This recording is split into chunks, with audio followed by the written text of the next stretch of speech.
बच्चा पैदा हुआ, दुनिया के और मज़ाहिब में क्या होता है, बच्चा पैदा हुआ तो लोग क्या क्या करते हैं। इस्लाम कहता है बेटा पैदा हुआ तो 7वें दिन अकीका किया जाए।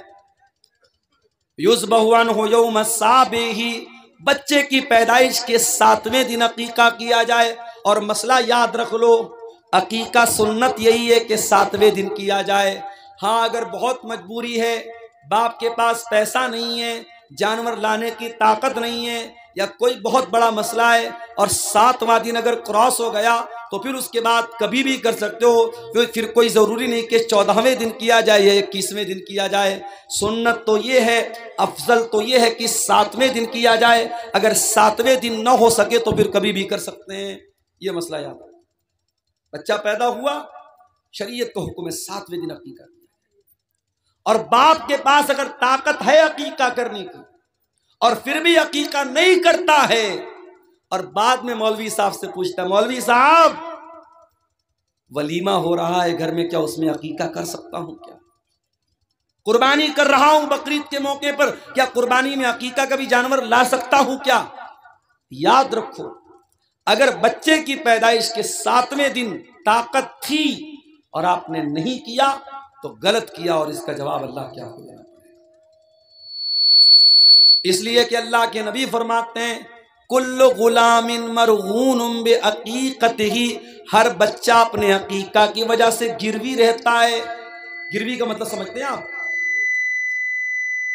गिरवी मिसाल के तौर पर मैंने आपको मोबाइल गिरवी के तौर पे दिया और 10,000 रुपया आपसे मैंने उधार लिया।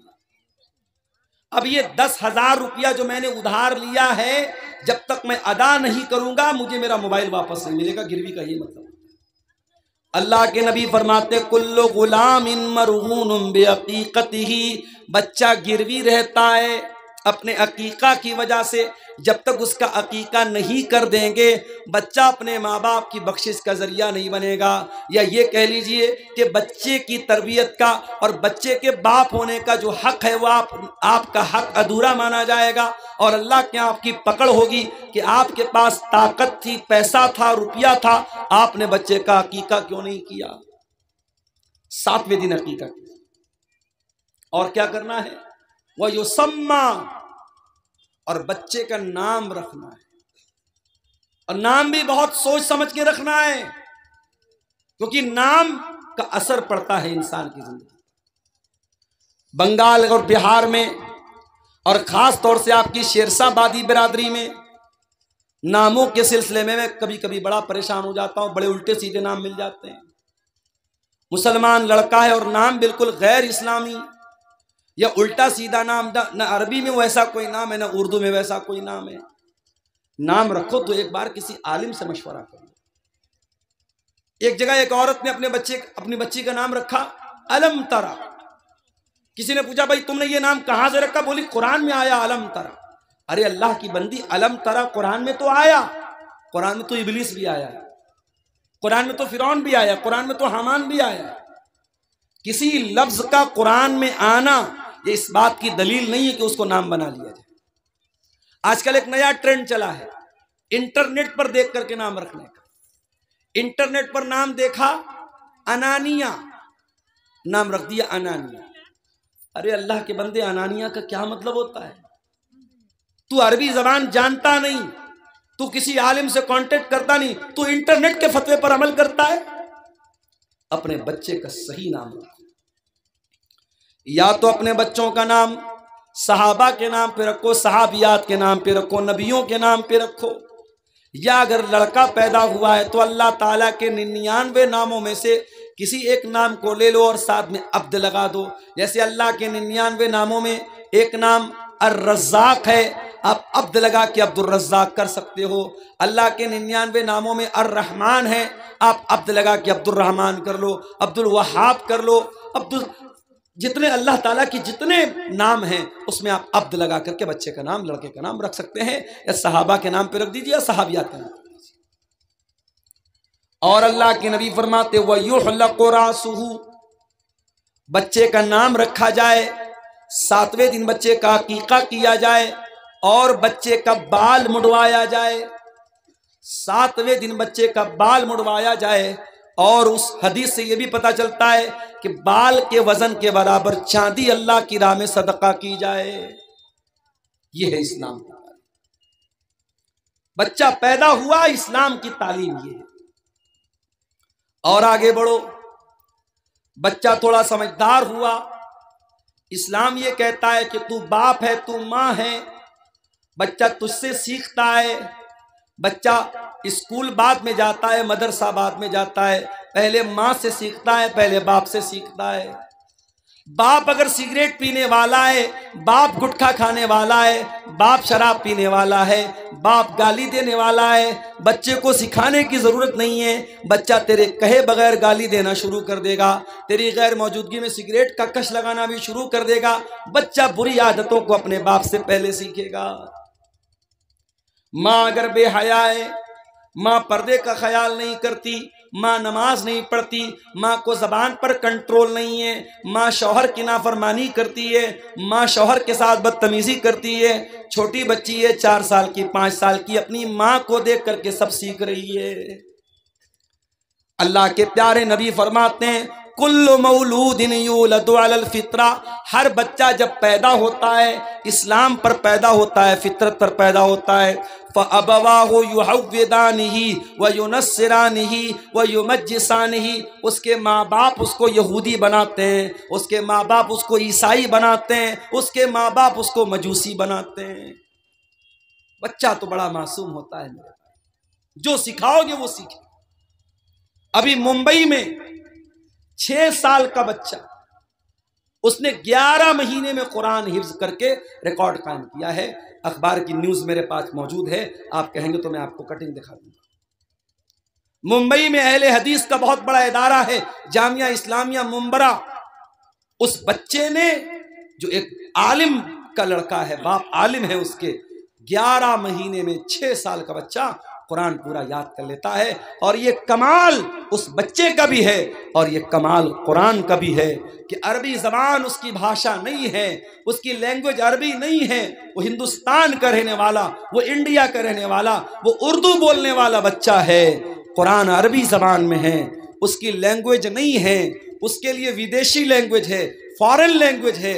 मगर कुरान एक गैर ज़बान होने के बावजूद बच्चा फौरन उसको पढ़ता है और कैच कर लेता है और याद कर लेता है। ये मोजज़ा है मेरे प्यारे साथियों कुरान हकीम का। और इसीलिए अल्लाह ताला कुरान में कहता है, वलक़द यस्सरनल कुरान लिज़्ज़िक्रि फ़हल मिन मुद्दकिर, हमने कुरान को आसान बनाया है याद करने के लिए, है क्या कोई कुरान को याद करने वाला। हमने कुरान को आसान बनाया नसीहत हासिल करने के लिए, है कोई नसीहत हासिल करने वाला। कुरान को समझना भी आसान है और कुरान को याद करना भी आसान है। इसीलिए उलमा कहते हैं बच्चे को आलिम बनाना है तो पहले कुरान का हाफिज बनाओ। जितने बड़े बड़े आलिम आए सब हाफिज कुरान भी हैं। अल्लामा एहसान इलाही ज़हीर, इतने बड़े आलिम मुकर्रिर, हमारे पड़ोसी मुल्क के, शहीद हो गए, अल्लाह उनकी कब्र को रहमतों से भर दे, कुरान के हाफिज। इस दौर के उलमा की अगर आप बात करें, अल्लामा जलालुद्दीन कासमी कुरान के हाफिज हैं, शेख अब्दुल हसीब मदनी कुरान के हाफिज हैं, शेख अब्दुल अजीम मदनी कुरान के हाफिज हैं। जितने बड़े बड़े उलमा और खतीब आपको मिलेंगे वो कुरान के हाफिज मिलेंगे। बच्चे को आलिम बनाना है, बच्चे को दीनदार बनाना है, शुरुआत कुरान के हिफ्ज़ से। बच्चा धीरे धीरे बड़ा हो रहा है, बच्चा 7 साल का हो गया, आप 5 टाइम नमाज पढ़ने जा रहे हैं, माँ 5 टाइम नमाज पढ़ रही है, मगर अपने बच्चे को कभी नहीं बोलते, अपनी बच्ची को कभी नहीं बोलते कि बेटी तू भी नमाज पढ़ा कर। ओ मेरे प्यारे साथियों, 7 साल की उम्र में जब बच्चे को नमाजी बनाओगे तो 17 साल की उम्र में आपको कहना नहीं पड़ेगा, बच्चा ऑटोमेटिक नमाज का टाइम होगा, मस्जिद में चला जाएगा।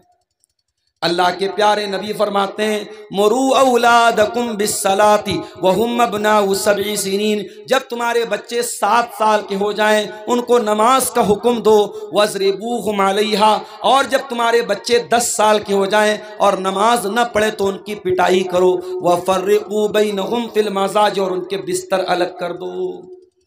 10 साल का लड़का है चाहे लड़की है, एक बिस्तर पे मत सुलाओ, या अगर बिस्तर एक है तो एक चादर में मत सुलाओ। अब आप पूछेंगे मौलाना साहब इसमें क्या हिकमत है? हिकमत है, हिकमत है। 10 साल का लड़का हो गया, समझदार हो गया, 10 साल की लड़की बालिग होने लगी है, अब 1-2 साल में बालिग, बल्कि बहुत सारी लड़कियां तो 10 साल की उम्र में भी बालिग हो जाती है। लड़का 10 साल का हो गया, लड़की 10 साल की हो गई। शरीयत हमारी मेरे भाइयों अल्लाह की बनाई हुई शरीयत है, और अल्लाह को पता है इंसान का ज़हन कहां से भटक सकता है, इंसान कहां से गलत रास्ता पकड़ सकता है। 10 साल की उम्र ये बच्चे के बचपन के अब आगे की उम्र है। अब बच्चा धीरे धीरे जवानी की तरफ बढ़ रहा है, लड़की जवानी की तरफ बढ़ रही है। इस्लाम वहीं से ब्रेक लगाता है, नहीं, एक बिस्तर पर एक चादर में मत सुलाओ, उनके बिस्तर अलग कर दो, उनकी चादर अलग कर दो। कभी गौर करना, आप तो नमाज पढ़ते हैं, आपने अपने बच्चों को नमाज के लिए कितनी बार बोला है? इसीलिए कुरान में अल्लाह बार बार हमको ये हुक्म देता है नमाज की पाबंदी भी करना है, और अपनी फैमिली को, अपने परिवार को भी नमाज का हुक्म देना है। हजरत इस्माइल के बारे में अल्लाह कुरान में कहता है वकान यामुरु अहलहु बिस्सलाह, इस्माइल अपने घर वालों को नमाज का हुक्म दिया करते थे। अल्लाह सूरह ताहा के अंदर फरमाता है व अमुर अहलका बिस्सलाति वस्तबिर अलैहा, खुद भी नमाज की पाबंदी करो और अपने घर वालों को, अपने बच्चों को, अपने परिवार को भी नमाज का हुक्म दो।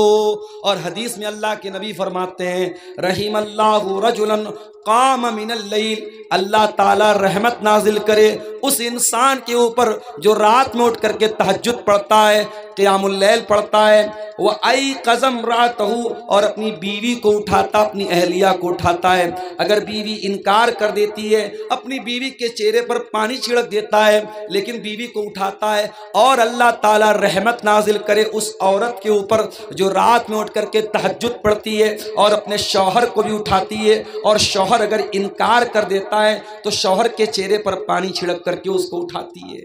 परिवार हो तो ऐसा हो, जोड़ी हो तो ऐसी हो, फैमिली हो तो ऐसी हो कि मर्द और औरत, मियाँ और बीवी, पति और पत्नी एक दूसरे के दीन के सिलसिले में मददगार बने, एक दूसरे के दीन की मदद करें। अगर बाप से गलती हो रही है तो बेटा अपने बाप को होशियार करे, बेटा गलती कर रहा है तो बाप अपने बेटे को डांटे। परिवार ऐसा होना चाहिए। हजरत उमर बिन अब्दुल अजीज को देखो, कौन है ये जब खलीफा होते हैं, इनके पहले के जो लोग थे उन्होंने अवाम के साथ बहुत जुल्म किया था, बहुत मजलूमों का हक मारा था। उमर बिन अब्दुल अजीज खलीफा होते हैं, अब उनके सर के ऊपर ये जिम्मेदारी आ जाती है कि जितने लोगों के साथ अत्याचार हुआ है, जुल्म हुआ है, हक मारा गया है, उनका हक उनको दिला दें, किसी पर अन्याय न होने दें, किसी पर अत्याचार न होने दें। खलीफा का इंतकाल हुआ, हजरत उमर बिन अब्दुल अजीज के हाथों में चार्ज आया, पूरी रात गुजर गई, लिखा पढ़ी भी करनी है, फॉर्मेलिटी भी है, सारे लोगों को जिम्मेदारी भी देना है, पूरी रात हो गई, फजर की अजान हो गई। हजरत उमर बिन अब्दुल अजीज फजर की नमाज पढ़ने के बाद अपने कमरे में आते हैं और बिस्तर पर लेटने जाने लगते हैं। उनका बेटा अब्दुल मलिक आता है, 17 साल का जवान बेटा है, आकर के कहता अब्बा जान, अय अब्बा जान, अय अमीरुल मोमिनीन, क्या करने जा रहे हैं? कहा बेटा आराम करने जा रहा हूँ, सुस्ताने जा रहा हूँ, रात भर का जगा हूँ, बहुत मेहनत पड़ी है, बहुत काम पड़ा है, अब तेरा बाप आराम करने जा रहा है, सुस्ताने जा रहा है, अब ज़ोहर तक सो जाऊंगा और ज़ोहर की अजान होगी, उठूंगा, नमाज पढ़ूंगा, उसके बाद अपने काम पे लग जाऊंगा। बेटा कहता है अब्बा जान, क्या आप इस बात की गारंटी ले सकते हैं कि ज़ोहर की नमाज तक आप जिंदा रहेंगे, आपकी सांस चलती रहेगी, आपका दिल धड़कता रहेगा, क्या आप इस बात की गारंटी ले सकते हैं? कहा नहीं मेरे बेटे, ज़ोहर तक तो छोड़ दो, एक पल की गारंटी नहीं ले सकता, 1 मिनट की गारंटी कोई नहीं ले सकता। उन्होंने कहा बेटा मैं गारंटी तो नहीं ले सकता। कहा अब्बा जान, कल तक आप अब्बा जान थे, आज मेरे अब्बा जान होने के साथ साथ आप अमीरुल मोमिनीन भी हैं, आप मुसलमानों के खलीफा भी हैं और बहुत सारे लोगों की नज़रें आप पर लगी हुई हैं, बहुत सारे मजलूम हैं, मजबूर हैं, वो इंतज़ार में कि उमर बिन अब्दुल अजीज़ आएगा और मेरा हक मुझको दिलाएगा, मेरे साथ जो अन्याय हुआ है, जो नाइंसाफ़ी हुई है, उस नाइंसाफ़ी को ख़त्म करेगा। अय अब्बा जान, आप बिस्तर पे सोने जा रहे हैं, अल्लाह न करे आपको मौत आ गई और आप अल्लाह को प्यारे हो गए, आप अल्लाह को क्या जवाब देंगे? अल्लाह पूछेगा, अय उमर बिन अब्दुल अजीज़, तेरे दौर में तेरे खलीफा बनने के बाद कितने लोग तेरा इंतजार कर रहे थे और तू आराम से बिस्तर पे सो रहा था, अब्बा जान आप क्या जवाब देंगे? हजरत उमर बिन अब्दुल अजीज की आंखों में आंसू आ गए। कहा, है मेरे बच्चे करीब आ जा।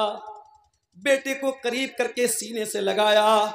कहा, अल्हम्दुलिल्लाहिल्लज़ी अखरजा मिन सुल्बी मन युईनुनी अला दीनी। आय अल्लाह, तेरा शुक्र है, तूने ऐसा बेटा दिया है जो दीन के मामले में अपने बाप की मदद कर रहा है। ऐ मेरे बच्चे, मैं आराम नहीं करूंगा, मैं बिस्तर छोड़ के जा रहा हूं और जा करके पहले उन मजलूमों को उनका हक दिलाता हूं, जिनके साथ अन्याय हुआ है, अत्याचार हुआ है, नाइंसाफी हुई है, मैं उनको जा करके पहले इंसाफ दिलाता हूं। ये होता है परिवार, ये होती है एक मुसलमान फैमिली। आज माफ कीजिएगा मेरे भाइयों, हम और आप दीनदार तो हैं, मगर फैमिली को दीनदार कैसे बनाएं, इसकी चिंता हम और आप नहीं करते। बच्चा 10 साल का हो गया, इस्लाम कहता है बिस्तर अलग कर दो, लड़का हो चाहे लड़की, बिस्तर अलग कर दो, नमाज न पढ़े तो पिटाई करो। लड़की बालिग हो गई, अब रोजा उसके ऊपर फर्ज हो गया।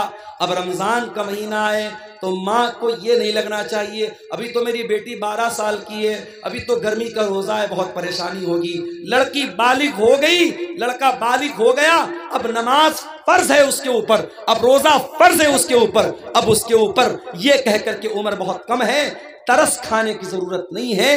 ठीक है, गर्मी ज्यादा लग रही है, उसको आप कोई इंतजाम कीजिए, लेकिन आप अपने बच्चों और बच्चियों को जब बालिग हो जाएं, उनको रोजा नमाज की पाबंदी करवाइए। और लड़की जब बालिग हो जाए, जब घर से वो निकले, तो पाबंदी इस बात की कीजिए कि लड़की पर्दे में निकले, लड़की नकाब में निकले, लड़की बेपर्दा होकर के न निकले।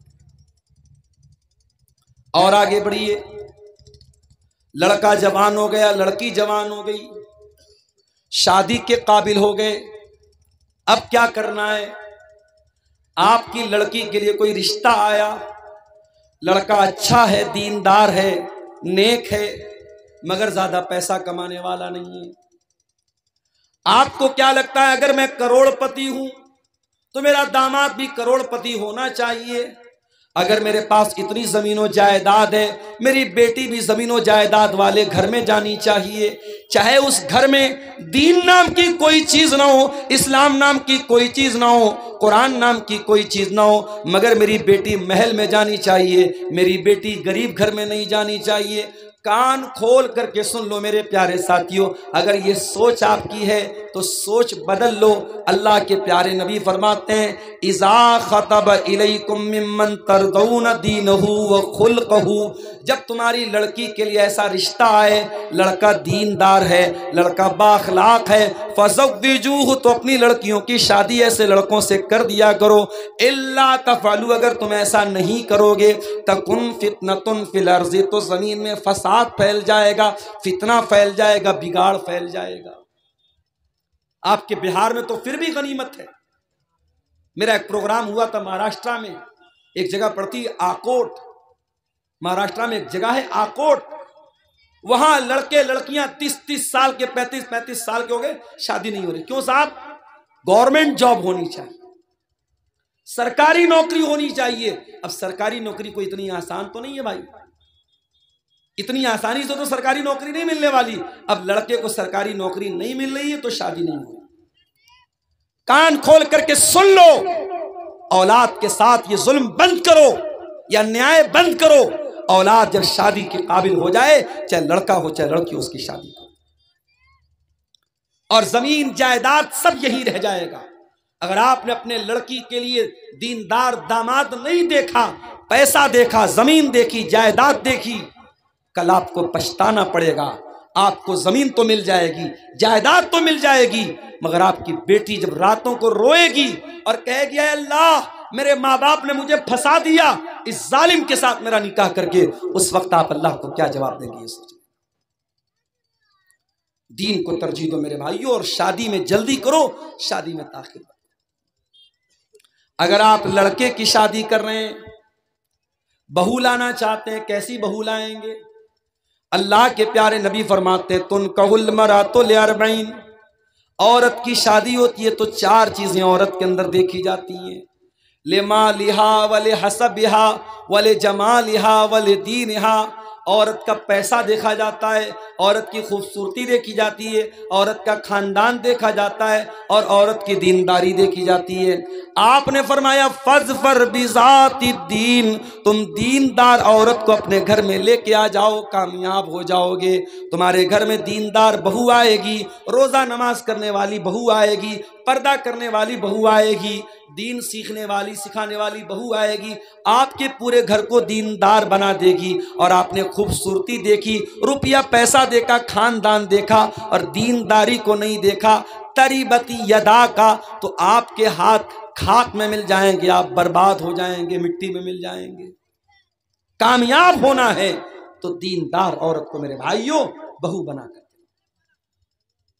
और आगे बढ़िए, लड़के लड़की की शादी हो गई, पति पत्नी के बंधन में बंध गए।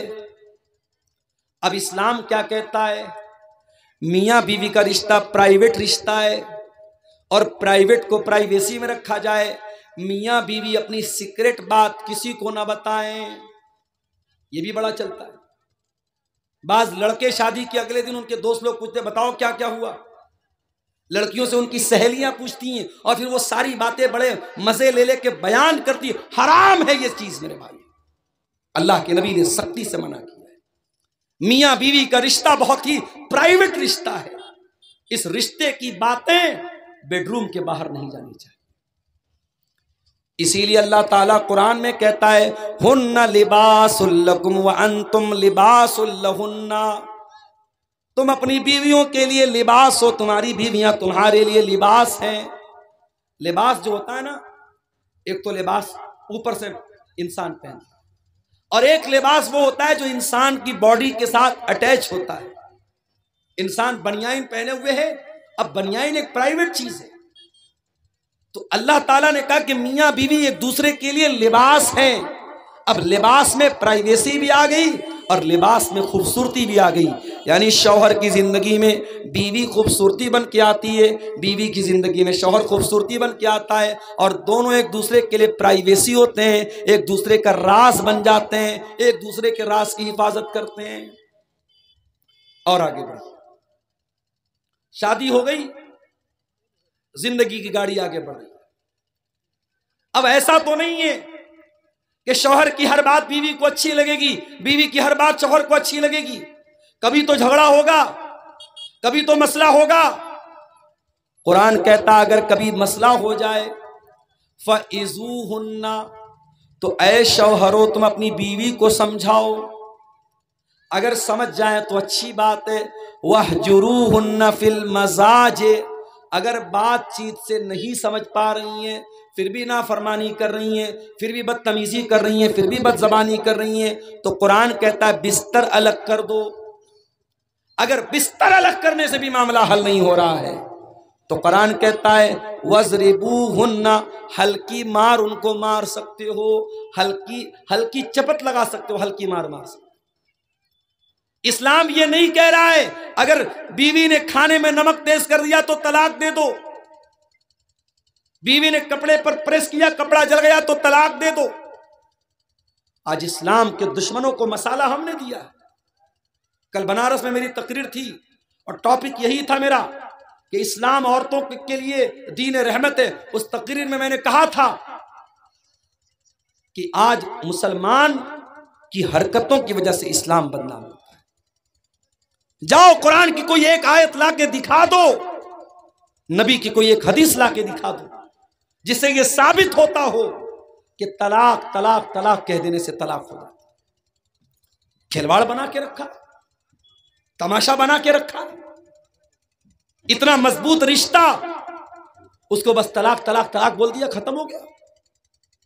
शौहर शराब पी करके आया, खाना खाने लगा, नमक तेज है, मसाला तेज है, जा मैं तुझको तलाक देता हूं, तलाक तलाक तलाक हो गई तलाक।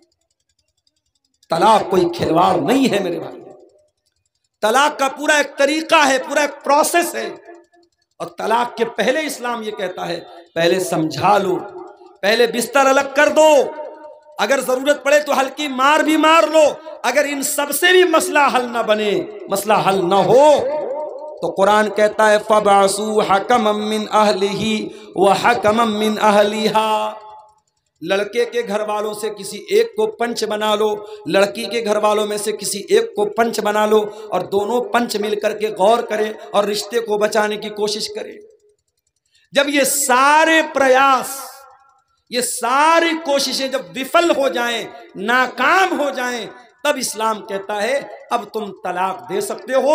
और तलाक एक बार में नहीं देना है, अत्तलाक मर्रतान, एक बार नहीं 2 बार तुम तलाक दे सकते हो, 2 बार तुम तलाक दे सकते हो।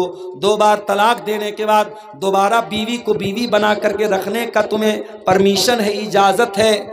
लेकिन दूसरी तलाक के बाद जब तीसरी तलाक का नंबर आएगा, उसके बाद अब रुजू करने की, अब दोबारा उसको बीवी की हैसियत से अपने घर में रखने की परमिशन नहीं है, इजाजत नहीं है। फरमाया अत्तलाक मर्रतान, 2 मर्तबा तो तलाक दे करके तुम बीवी को रख सकते हो। उसके बाद क्या होगा, इमसाकुम बिमारूफिन औ तसरीहुम बिइहसान। अब तीसरी मर्तबा या तो बीवी को रखना है या छोड़ देना है, तीसरी मर्तबा फिर आपको दोबारा चांस नहीं मिलेगा। इस्लाम ये भी कहता है अगर कोई शौहर बीवी का हक अदा नहीं कर पा रहा है किसी भी तरीके से, अगर शौहर जिस्मानी एतबार से बीवी का हक अदा नहीं कर पा रहा है, या शौहर के पास इतना माल नहीं है कि बीवी का हक अदा कर सके, तो अब ऐसी हालत में शौहर तलाक भी नहीं दे रहा है और बीवी का हक भी अदा नहीं कर रहा है, बीवी क्या करे? इस्लाम में उसका भी ऑप्शन मौजूद है। अगर शौहर बीवी का हक अदा नहीं कर रहा है, या बीवी शौहर से खुश नहीं है, बीवी शौहर के साथ रहना नहीं चाहती है, इस्लाम कहता है बीवी खुला ले सकती है। एक सहाबी की बीवी अल्लाह के नबी के पास आई, हजरत साबित बिन कैस की बीवी। कहा अल्लाह के नबी, मैं साबित के बारे में कोई गलत बात नहीं बोलना चाहती, बस मैं इतना कहना चाहूंगी, मैं शौहर की शिकवा शिकायत नहीं करना चाहती हूं, मैं उनके साथ रहना ही नहीं चाहती हूं। बीवी आकर के कह रही कि अल्लाह के रसूल, मैं अपने शौहर के साथ रहना नहीं चाहती हूं। अल्लाह के नबी ने फरमाया कि तुमने मेहर में जो बाग लिया था वो बाग तुमको वापस करना पड़ेगा, रिटर्न करना पड़ेगा। उन्होंने कहा ठीक है मैं रिटर्न करती हूँ। अल्लाह के नबी ने बाग शौहर को रिटर्न करवाया और उसके बाद खुला हो गया, निकाह को खत्म करा दिया। एक हैज की इद्दत गुजारने के बाद बीवी कहीं और निकाह कर सकती है। इस्लाम में इसका भी ऑप्शन मौजूद है। इस्लाम में हर प्रॉब्लम का सॉल्यूशन मौजूद है मेरे भाई। जानते हो, अगर शौहर अपनी बीवी को गलत काम करता हुआ देख ले और उसके पास 4 गवाह नहीं है, इस्लाम में अगर कोई जिना कर रहा है और कोई ये ब्लेम कर रहा है कि वो आदमी जिना कर रहा है, तो इस्लामी कानून क्या कहता है कि 4 गवाह होने चाहिए। 4 गवाह हो या कोई क्लियर प्रूफ हो कि हाँ ये जिना हुआ है, क्योंकि जिना बहुत बड़ा गुनाह है। किसी के कह देने से कि फला ने जिना कर लिया जिना साबित नहीं होता। जिना अगर किसी का के ऊपर जिना का इल्जाम लगाया जा रहा है, इस्लाम कहता है 4 गवाह होने चाहिए। अब मान लो बीवी को शौहर ने देख लिया कि बीवी गलत काम कर रही है। अब जाहिर है शौहर 4 गवाह तो नहीं ला सकता हमेशा, जरूरी नहीं कि उस चीज को देखने के लिए 4 गवाह मौजूद हो। 4 गवाह नहीं है। अब एक इज्जतदार आदमी ये मंजर देखने के बाद अपनी बीवी के साथ रहना भी नहीं चाहता। अदालत में जाकर के अगर ये बोलता है कि मैंने अपनी बीवी को ज़िना करते हुए देखा है, इस्लामी अदालत पूछेगी तेरे पास 4 गवाह हैं? ये बोलेगा 4 गवाह नहीं है। इस्लामी अदालत का कानून क्या है? अगर किसी औरत पर आपने जिना का इल्जाम लगाया और आपके पास प्रूफ नहीं है, आपके पास 4 गवाह नहीं है, तो इल्जाम लगाने वाले को 80 कोड़े मारे जाए। अब शौहर ने अपनी बीवी को देखा ये काम करते हुए, 4 गवाह नहीं है, अब करे तो क्या करे?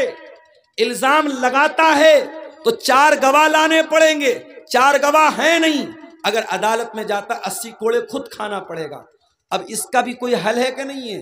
इसका हल इस्लाम में लिआन है। लिआन किसको बोलते हैं? शौहर अदालत में आएगा और कहेगा जज साहब मैंने बीवी को ज़िना करते हुए देखा है और अब मैं इसके साथ नहीं रहना चाहता हूं।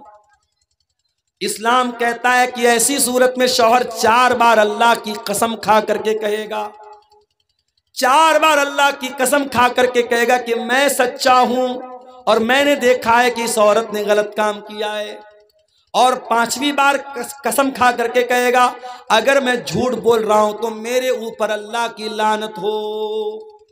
ये मर्द बोलेगा। अब औरत से पूछा जाएगा तू क्या बोलती है? अगर औरत कहेगी कि हां मैंने ज़िना किया है, इस्लामी अदालत का कानून ये कहता है अगर औरत इकरार कर लेगी कि मैंने ज़िना किया है और इस्लामी मुल्क है, इस्लामी अदालत है, इस्लामी सजा मिलती है, तो चूंकि वो औरत शादीशुदा है उसको पत्थरों से मार मार के खत्म कर दिया। लेकिन औरत अगर कहती है नहीं ये झूठ बोल रहा है, मैंने ऐसा कोई काम नहीं किया, तो अब अदालत में औरत को भी कसम खानी पड़ेगी और 4 बार औरत कसम खा करके कहेगी कि ये झूठ बोल रहा है, मैं सच बोल रही हूं, और 5वीं बार अल्लाह की कसम खा करके कहेगी अगर ये सच बोल रहा है और मैं झूठ बोल रही हूं तो मेरे ऊपर अल्लाह की लानत हो। मर्द अलग कसम खाएगा, औरत अलग कसम खाएगी, और उसके बाद दोनों के रिश्ते को डिसमिस कर दिया जाएगा, खत्म कर दिया जाएगा। इस प्रोसेस को शरीयत में लिआन बोलते हैं। शरीयत में इसका भी हल रखा गया। मेरे प्यारे साथियों, इतना प्यारा दीन अल्लाह ताला ने हमें और आपको दिया है। जिंदगी के किसी भी मोड़ पर इस्लाम ने हमें अधूरा नहीं रखा है, इस्लाम ने हमें अंधेरे में नहीं रखा है। इस्लाम के अंदर हर मुश्किल का हल मौजूद है। और आगे बढ़िए, इंतकाल हो गया किसी का, मर गया इंसान, मरने वाला जमीन छोड़ के गया, जायदाद छोड़ के गया, पैसा छोड़ के गया। अब सवाल पैदा हुआ कि उसके पैसे का क्या किया जाए, उसकी प्रॉपर्टी का क्या किया जाए, उसकी जमीन का क्या किया जाए, उसकी जायदाद का क्या किया जाए। इस्लाम कहता है मरने वाले के पैसे से सबसे पहले उसके कफन दफन का इंतजाम किया जाए, और कफन दफन का इंतजाम करने के बाद ये देखा जाए कि उसके ऊपर कर्जा कितना है, उसके कर्जों को अदा किया जाए, और कर्जों को अदा करने के बाद अगर मरने वाले ने कोई वसीयत की थी, और अगर वसीयत किसी मदरसे के लिए वसीयत की थी, किसी मस्जिद के लिए की थी, किसी यतीम के लिए की थी, तो उसकी वसीयत को भी पूरा किया जाएगा। मगर वसीयत 1/3 से ज्यादा नहीं हो सकती। अगर मान लीजिए कि 90 लाख रुपया छोड़ के गया है, तो 90 लाख में से 30 लाख रुपये तक की वसीयत कर सकता है, 30 लाख से ज्यादा की नहीं कर सकता। तो पहला काम कफन दफन का इंतजाम, दूसरा काम कर्जे की अदायगी, और तीसरा काम वसीयत को पूरा किया जाएगा।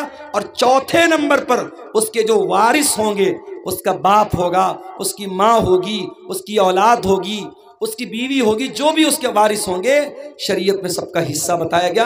बीवी का इतना हिस्सा, औलाद का इतना हिस्सा, माँ का इतना हिस्सा, बाप का इतना हिस्सा, उनका हक उनको दिया जाए। मरने के बाद भी इस्लाम ने अधूरा नहीं छोड़ा है। आपकी जमीन का क्या होगा, आपके पैसे का क्या होगा, उसका भी शरीयत में कानून रखा गया है। मरने वाले के लिए जनाजे की नमाज का प्रावधान रखा गया।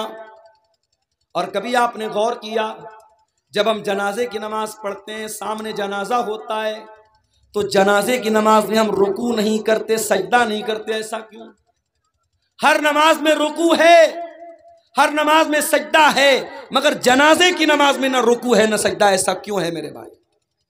इसलिए कि सामने जनाजा रखा है, और इस्लाम के अंदर इतना भी पसंद नहीं किया गया कि सामने अगर जनाजा भी रखा है तो उसके आगे सजदा किया जाए या उसके आगे रुकू किया जाए। सोचो, जो इस्लाम जनाजे की नमाज में रुकू और सजदा नहीं रखता है ताकि किसी लाश के सामने सजदा न होने पाए, उस इस्लाम में किसी कब्र के आगे सजदा करने की इजाजत कैसे हो सकती? बंगाल में कलियाचक एक जगह है, कलियाचक में एक मस्जिद में मैं गया नमाज पढ़ने, प्रोग्राम था मेरा, वहां पे मैं गया तो देखा कि मस्जिद के अंदर कब्र मौजूद है, तो बहुत परेशान हो। अहले हदीस की मस्जिद है और मस्जिद के अंदर कब्र है। मैंने कहा भाई अहले हदीस की मस्जिद में कब्र कहां से आई? कहा मौलाना साहब बहुत पहले से ये कब्र है। मैंने कहा जितने भी पहले से ये कब्र हो, या तो आप मस्जिद को तोड़ करके कब्र, जहां से कब्र है उसके बाहर मस्जिद की बाउंड्री कर दो, यानी कब्र मस्जिद के अंदर या मस्जिद कब्र के अंदर नहीं होनी चाहिए। मैंने कहा दो रास्ता है, या तो आप मस्जिद की बाउंड्री कम कर लो, या फिर इस कब्र से जो भी मरने वाले की लाश है, अब तो काफी दिन की कब्र हो गई, तो उसकी लाश के जो भी बचे हुए पार्ट पुर्जे हैं उसको उठा करके निकाल करके किसी दूसरे कब्रिस्तान में ले जाके दफन कर। लोगों ने कहा मौलाना साहब आज तक तो किसी ने बयान ही नहीं किया। मैंने कहा मैं बता रहा हूं भाई, मसला यही है, जाके फतवा ले लो। जुमा मैंने वहां पढ़ाया, जुमा में भी मैंने ये बात बयान की, और मेरे ये जुमा का बयान करने के कुछ दिनों के बाद मौलाना जर्जीस साहब का भी वहां प्रोग्राम हुआ। उन्होंने भी अपनी तकरीर में ये बात कही कि कब्र को मस्जिद से निकाला जाए। अल्हम्दुलिल्लाह उस पर अमल हुआ और अब वहां से मस्जिद से कब्र को हटाया। ये कोई मामूली मसला नहीं है मेरे भाई, ये बहुत सख्त मसला है। अल्लाह के नबी ने अपनी वफात के लम्हात में, अपने आखिरी लम्हात में भी कहा था, लान अल्लाहुल यहूद वन नसारा, अल्लाह की लानत हो यहूदियों के ऊपर, अल्लाह की लानत हो ईसाइयों के ऊपर। इत्तखज़ू क़ुबूर अंबियाइहिम मसाजिद, उन्होंने अपने नबियों की कब्रों को मस्जिद बना लिया, सजदा करने की जगह बना लिया। इस्लाम में कब्र के आगे सजदा करने की इजाजत है, इसीलिए जनाजे की नमाज में भी आप सजदा नहीं करते, रुकू नहीं करते। अच्छा, जनाजे की दुआ कितने लोगों को याद है? जरा हाथ उठा के बताओ तो, कितने लोगों को याद है? ईमानदारी से बताना, झूठ मूठ हाथ मत उठाना। देखिए इतना बड़ा मजमा है और काफी लोग ऐसे हैं जो हाथ नहीं उठा पा रहे, ये अफसोस की बात है। आप अपने दुनिया के कामों में बहुत माहिर हैं, अपनी राजनीति के मामले में बहुत माहिर हैं, अपनी खेती बाड़ी के बारे में बहुत जानकार हैं, लेकिन आपको जनाजे की नमाज की दुआ तक नहीं आती। ये अफसोस की बात नहीं। जनाजे की नमाज में अल्लाहु अकबर का इमाम साहब ने पहली तकबीर के बाद सूरह फातिहा पढ़ेगा, बिस्मिल्लाहिर्रहमानिर्रहीम, अल्हम्दुलिल्लाहि रब्बिल आलमीन, अर्रहमानिर्रहीम, मालिकि यौमिद्दीन, इय्याका नअबुदु व इय्याका नस्तईन, इहदिनस सिरातल मुस्तकीम, सिरातल लज़ीना अनअमता अलैहिम गैरिल मग़दूबि अलैहिम वलद्दाल्लीन, आमीन। सूरह फातिहा पढ़ेगा। उसके बाद कोई सूरत मिला लेगा, बिस्मिल्लाहिर्रहमानिर्रहीम, कुल हुवल्लाहु अहद, अल्लाहुस समद, लम यलिद वलम यूलद वलम यकुल लहू कुफुवन अहद। उसके बाद इमाम कहेगा अल्लाहु अकबर। इसमें रफ़ा-ए-दैन कर भी सकते, नहीं भी कर सकते, दोनों तरीका है। अगर आप चारों मरतबा रफ़ा-ए-दैन करें तो भी चलेगा, और सिर्फ एक मरतबा रफ़ा-ए-दैन करके हाथ बांधे रहे तो भी चलेगा। एक बार अल्लाहु अकबर का सूरह फातिहा पढ़ा, कोई सूरत पढ़ी, अब दूसरी मरतबा इमाम ने अल्लाहु अकबर का, आप क्या पढ़ेंगे? आप अल्लाहुम्मा सल्लि अला मुहम्मद व अला आलि मुहम्मद कमा सल्लैता अला इब्राहीम व अला आलि इब्राहीम इन्नका हमीदुम मजीद, अल्लाहुम्मा बारिक अला मुहम्मद व अला आलि मुहम्मद कमा बारकता अला इब्राहीम व अला आलि इब्राहीम इन्नका हमीदुम मजीद। दुरूद शरीफ पढ़ा। फिर इमाम ने कहा अल्लाहु अकबर। अब ये तीसरी तकबीर है। अब इसमें आप जनाजे की दुआ पढ़ें। जनाजे की कई दुआएं हैं, छोटी छोटी दुआ भी है, थोड़ी लंबी दुआ भी है। एक दुआ जो बहुत मशहूर है, शायद जिनको याद है ये वाली दुआ याद होगी, अल्लाहुम्मा ग़फ़िर li हय्यिना व मय्यितिना व शाहिदिना व गायबिना व सगीरिना व कबीरिना व ज़करिना व उन्साना, अल्लाहुम्मा मन अहयैतहु मिन्ना फ़अहयिही अलल इस्लाम व मन तवफ़्फ़ैतहु मिन्ना फ़तवफ़्फ़हु अलल ईमान, अल्लाहुम्मा ला तहरिमना अजरह व ला तफ़्तिन्ना बादा। ये दुआ है। इतनी तो कम से कम आपको याद होनी चाहिए। इस दुआ का मतलब क्या है? अल्लाहुम्मा ग़फ़िर लि हय्यिना, ऐ अल्लाह हमारे जिंदों को बख्श दे, व मय्यितना, हमारे मुर्दों को बख्श दे। अल्लाहुम्मा ग़फ़िर लि हय्यिना व मय्यितना व शाहिदिना व गायबिना, जो मौजूद है उनको भी बख्श दे, जो मौजूद नहीं है उनको भी बख्श दे। ऐ अल्लाह हमारे मर्दों को भी बख्श दे, हमारी औरतों को भी बख्श दे, हमारे बच्चों को भी बख्श दे, हमारे जिंदों को भी बख्श दे, हमारे मुर्दों को भी बख्श दे। सारे लोगों की बख्शिश की दुआ करते हैं आप जनाज़े के। उसके बाद आप क्या कहते हैं? अल्लाहुम्मा मन अहयैतहु मिन्ना फ़अहयिही अलल इस्लाम, ऐ अल्लाह तू जिसे जिंदा रखे उसे इस्लाम पर जिंदा रखे। वो मन तवफ़्फ़ैतहु मिन्ना, और जिसे तू मौत दे दे फ़तवफ़्फ़हु अलल ईमान, ऐ अल्लाह तू उसे ईमान पर मौत दे। अल्लाहुम्मा ला तहरिमना अजरा, ऐ अल्लाह इस मरने वाले के अजर व सवाब से हमको महरूम मत कर, मरने वाले के सवाब से हमको महरूम मत कर। वला तफ्तिन्ना बादा, और इसके बाद, और एक हदीस में ये भी अल्फाज आए, वला तुज़िल्लना बादा, इसके बाद तू हमें गुमराही में मत डाल, हमें फितने में मत डाल। एक छोटी सी दुआ भी जनाजे में आप पढ़ सकते हैं। अल्लाहुम्मा ग़फ़िर लहू वरहमहू वआफ़िही वअफ़ु अन्हु वअकरिम नुज़ुलहू ववस्सि मुदख़लहू, ऐ अल्लाह इस मरने वाले को बख्श दे, इसके ऊपर रहम फरमा, इसको दरगुजर कर दे, इसको आफियत में रख, इसको इसकी अच्छी मेहमान नवाजी फरमा, और इसके गुनाहों को धो दे। ये दुआ भी आप पढ़ सकते हैं। तो जनाजे की तीसरी तकबीर के बाद आपको ये दुआ पढ़नी। उसके बाद चौथी तकबीर होगी, इमाम अस्सलामु अलैकुम वरहमतुल्लाह, अस्सलामु अलैकुम वरहमतुल्लाह, दोनों तरफ सलाम फेरेगा, आप सलाम फेरेंगे। ये जनाजे की नमाज का तरीका है। उसके बाद और आगे बढ़िए। अब आप जनाजा पढ़ चुके, अब मुर्दे को कब्रिस्तान लेके जा रहे हैं। दुनिया में इंसान कितना ताकतवर था, दुनिया में उसकी फॉर्च्यूनर गाड़ी जब गुजरती थी रोड पर तो लोग ताकने लगते, नेताजी की गाड़ी आ गई, विधायक जी की गाड़ी आ गई, मंत्री जी की गाड़ी आ गई, फलाने साहब की गाड़ी आ गई। और आज जनाजे पे लेटा हुआ है वो इंसान, और उसकी जनाजे की चारपाई को लोग पकड़े हुए हैं और उसको लेके कब्रिस्तान जा रहे हैं। कब्र तैयार है, और कब्र भी आप जानते हैं दो तरह की होती है। एक होती है संदूकी कब्र, जिसमें बीच में मुर्दे को रखा जाता है, और एक होती है बगली कब्र। और अल्लाह के नबी की जो कब्र है वो बगली कब्र थी, जिसमें साइड में मुर्दे को रखा जाता है। तो कब्र में मुर्दे को उतारा जाता है। अब जब कब्र में उतारा गया, उसके बाद मिट्टी डाली जाती है। मिट्टी डालने के टाइम बहुत से लोग दुआ पढ़ते, मिनहा खलकनाकुम व मिनहा नुखरिजुकुम व फीहा नुईदुकुम तारतन उखरा। ये दुआ पढ़ते, ये साबित नहीं है, बस बिस्मिल्लाह पढ़ के आप मिट्टी डाल दीजिए। मिट्टी डाल दिया, हाथ झाड़ के चले आए। जिंदगी भर इस बात की फिक्र करते रहे, लोग क्या कहेंगे। सही काम करना था, नहीं कर रहा था, क्यों, लोग क्या कहेंगे।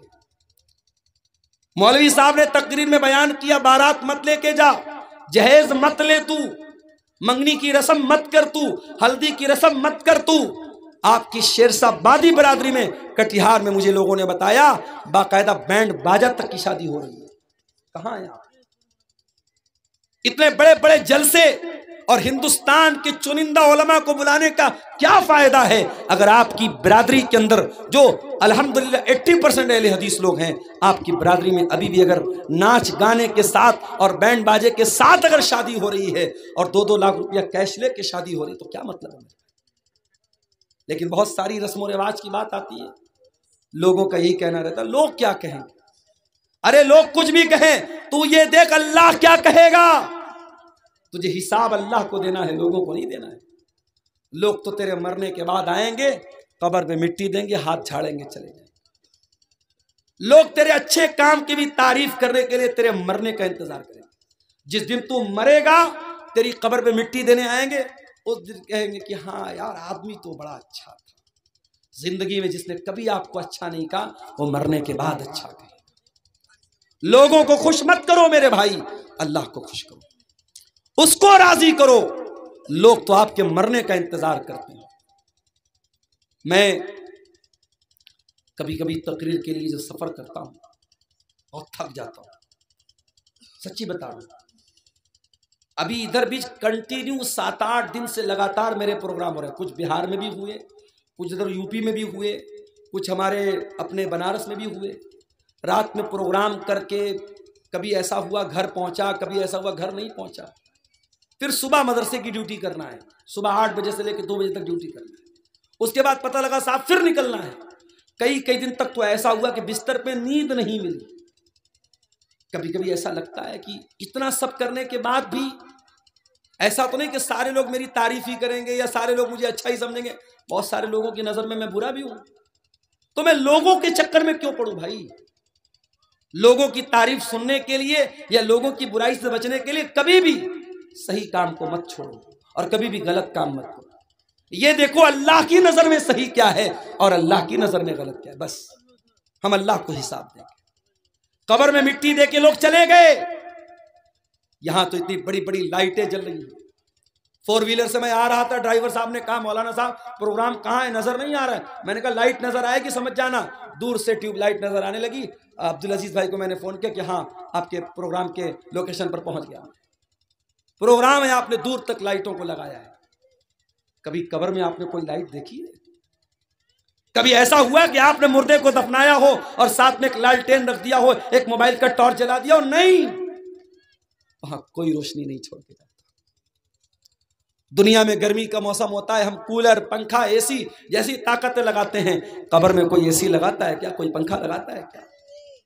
कब्र में हम होंगे और हमारे आमाल होंगे मेरे।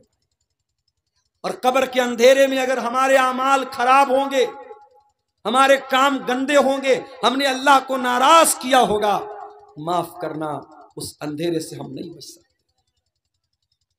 कब्र में जो जहरीले जानवर होंगे, जो जहन्नम की खिड़की खुलेगी, जो जहन्नम का बिस्तर बिछाया जाएगा, जो जहन्नम की गर्म हवाएं मिलेंगी, उनसे अगर हमें बचना है और जन्नत की ठंडी हवाओं को पाना है तो हमें दुनिया वालों को खुश नहीं करना, अल्लाह को खुश करना है।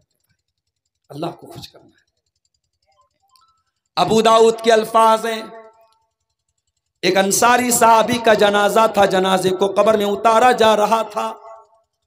अल्लाह के प्यारे नबी वहीं जनाजे के पास बैठे हुए थे। आपके सहाबा भी आपके आसपास बैठे हुए थे। आपने कब्र को देखा, आपने जनाजे को देखा, आपने मंजर को याद किया जो कब्र में होने वाला है।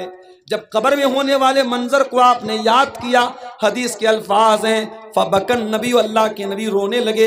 इतना रोए हत्ता बल्ल सरा, आपके आंसुओं से वहां की जमीन भीग गई, वहां की मिट्टी भीग गई, आपके आंसुओं से वहां की जमीन तर हो गई।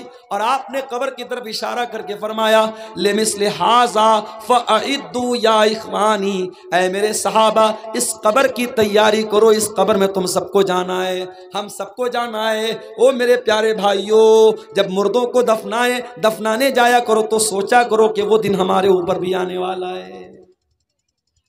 मरने के बाद अब कब्र में हम पहुंच गए। अब कब्र में जब पहुंच गए, अब कयामत तक हम कब्र में रहेंगे। अब ये मरने के बाद और कयामत तक के बीच का जो पीरियड है, इसको बरज़ख कहा जाता है। बरज़ख का मतलब क्या होता है? Barrier, divider. आखिरत एक तरफ, दुनिया एक तरफ, बीच में डिवाइडर क्या है? ये कब्र की जिंदगी है, बरज़ख की जिंदगी। और इसी से ये मसला पता चला कि हम तो अपने मुर्दे को दफनाते हैं, हमारे हिंदू भाई तो अपने मुर्दों को जला देते हैं, हमारे पारसी मजहब के लोग तो अपने मुर्दों को चिल कौओं को खिला देते हैं, ईसाई लोग तो ताबूत में रख के मिट्टी के अंदर डाल देते हैं। हर मजहब में अंतिम संस्कार करने का अपना अपना तरीका है। और हमारे नबी फरमा रहे हैं कि कब्र में अजाब भी होगा और कब्र में सवाब भी मिलेगा। तो जिसने जला दिया, जिसने चिल कौवे को खिला दिया, उसको कैसे अजाब मिलेगा, उसको कैसे सवाब मिलेगा? तो याद रखो मेरे, कब्र का मतलब वो गड्ढा नहीं है। कब्र एक दुनिया का नाम है। कब्र एक अलग वर्ल्ड है, एक अलग दुनिया है, और उस दुनिया को हम बरज़ख कहते हैं। और ये भी याद रखो कि मरने के बाद अब दोबारा दुनिया में कोई वापस नहीं आ सकता। ये जो बॉलीवुड की फिल्मों में दिखाया जाता है, सीरियल्स में दिखाया जाता है, एक इंसान खुदकुशी कर लेता है, आत्महत्या कर लेता है, उसकी आत्मा भटकती रहती है। कोई आत्मा नहीं भटकती। मरने के बाद किसी की आत्मा, किसी की रूह दुनिया में कभी नहीं आ सकती। ये बात याद रखो।